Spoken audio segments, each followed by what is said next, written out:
Hey, this is Mr. Elmhorst with a help video for perfect squares and estimating square roots, and then also scientific notation. So we look at 64, the square root of 64, and once we know our squares, we have 8 times 8, which is 8 squared. So the root of 64 would just be 8.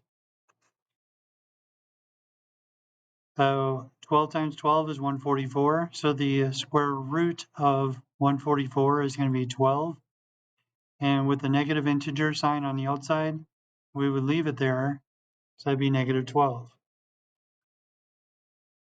So the square root of 81 over 36, we can root the top and the bottom.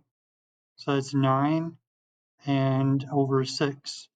So the root of 81 is 9 times 9, which is 9, and then the root of 36 is going to be 6, 6 times 6. So out front, this particular annotation means positive or negative. So 9 over 6 is equal to 1 whole and then 1/2. And we would have either a positive 1 1/2 or a negative 1 1/2. When you take that, blend it together a little bit there, it looks, so it could be either positive or negative 1 1/2. The second section here, we have 49. So the square root of 49 and the square root of a, the square and the square root would cancel. So a is equal to 7. So the root of 49 comes from 7. So we take the square root of h2 and the square h to the power of 2 and then square root of 121. So the square root and the square would cancel each other, and we have h equals 11. In order to get rid of the square root here, we'd have to square the square root. So that would cancel, and then we're left with y equals 6 squared, which is 36. Okay, so those are perfect squares. So we're going to go into 7 through 12 down below, and we're going to look at the square root of 38. So the square root of 38 is between two perfect squares. So 6 squared would be 36, and 7 squared would be 49. So how do we estimate where the square root of 38 would be? Well, first we need to figure out how far these two perfect squares are apart. So we subtract 49 minus 36. So we're going to figure out how far, what is the total distance between these two. So we subtract them, and that is going to give us 13. And then we look at the perfect square. How far is 38 from 36? So we're looking at total distance and then the perfect square distance. So this one is going to be 38 minus 36, which is going to be 2. So the part over the total, the square root of 38, the decimal part value is going to be 2 out of 13. So we go down below, take that fraction, and we're going to divide the part by the total. 13 goes into 2 0 times.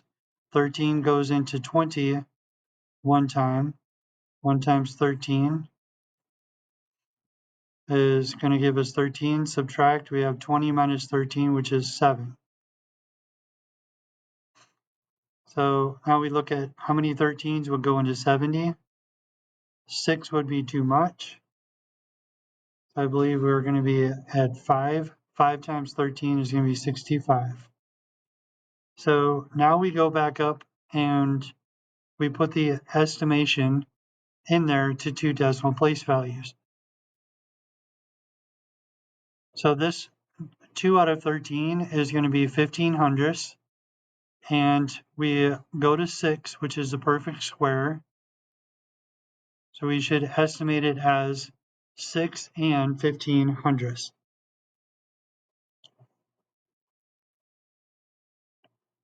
So down below we have two perfect squares, 9 times 9, which is going to be 81, and 10 times 10, which is 100.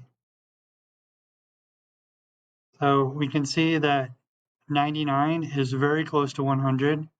So now let's take 100 and then we subtract 81. Find the total distance between. So that is going to be 19. And then we subtract 99 minus 81, which is going to be 18. So looking at our decimal place value, we have 9 as a whole number and then 18 out of 19, 18 19ths. We can divide that out to see what is the decimal place value.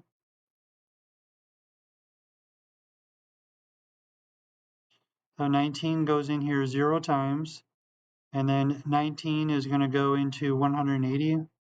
Looks like maybe 9 times. 9 times 9 is 81. 9 times 1 is 9. So it looks like this is 171. And we subtract 180 minus 171 is going to be 9.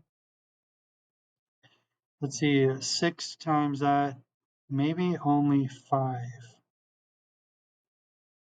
5 times 10 is going to be 50.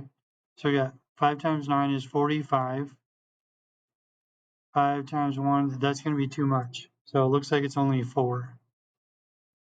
So we estimate it to be 4.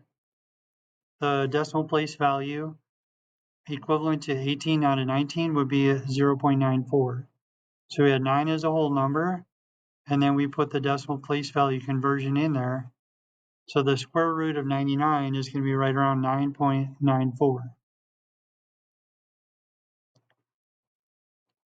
So here we got the square root of 27, which is going to be between 25 and 36. So we look at the total distance from 36 down to 25. 36 minus 25 is going to give us 11. And then we look at 27 down to 25. So we subtract those, and that's going to give us 2. So the fraction is 2 out of 11.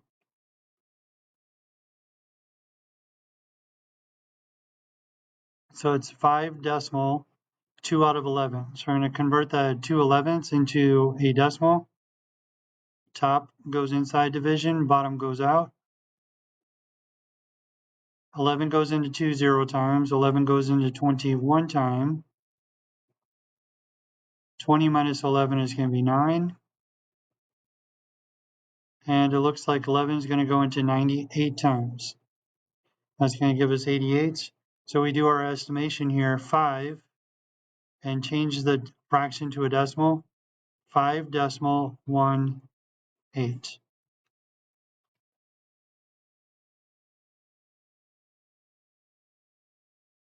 Okay, check your answers on 10, 11, and 12. So go for the perfect squares between 9 and 10 for number 10. Number 11, the perfect squares between 8 and 9. And then number 12 between perfect squares 5 and 6.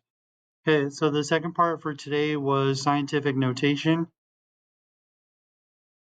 So we have a positive exponent. We're moving the decimal place value, tenths place value, and the exponent tells you how many times.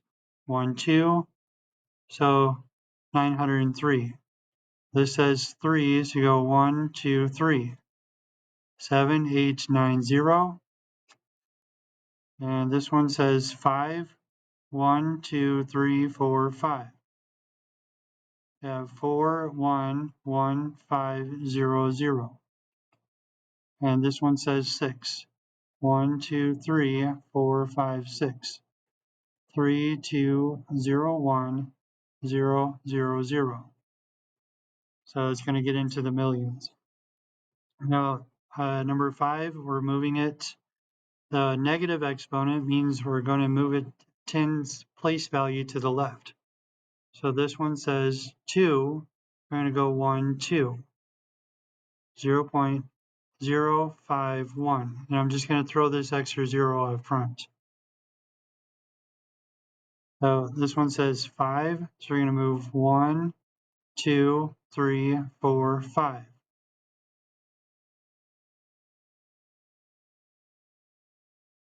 Got 0.0000077.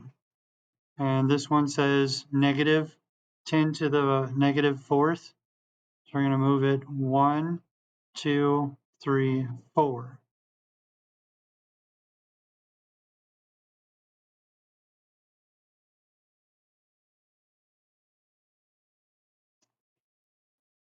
Okay, so that's standard notation. Now we're going to take standard notation and write it into scientific notation.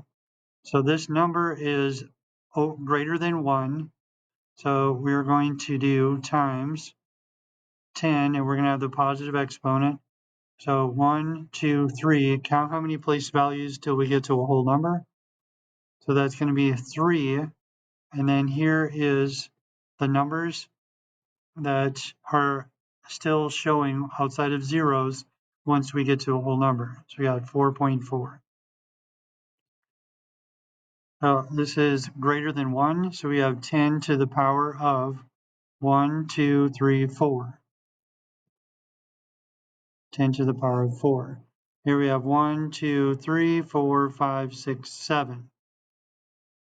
So yeah, 6.99. Make sure we have a whole number to the left of the decimal. And then this is 10 times 10 to the power of 1, 2, 3, 4, 5, 6, 7.